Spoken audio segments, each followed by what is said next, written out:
হ্যাঁ রনি, শুনলাম বলে তুমি এই যে অটোর কয়েল বাঁধার মেশিন কিনেছো, কোনটা মেশিন?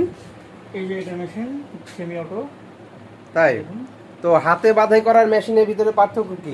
হাতে বাঁধাই করাতে এই তারগুলো লুজ হয়, আর তাই? মেশিনে বাঁধাই করাতে টাইট হয়। দেখেন ফিনিশিংটা, দেখেন কয়েলে, ও, কয়েলের ফিনিশিং দেখেন। ফিনিশিং গুলো সুন্দর। ফিনিশিংটা আর ভোল্টেজ গুলো কি ভালো পাওয়া যায় নাকি? ভালো পাওয়া যায়, চার্জারের কয়েলও হিট হয় না।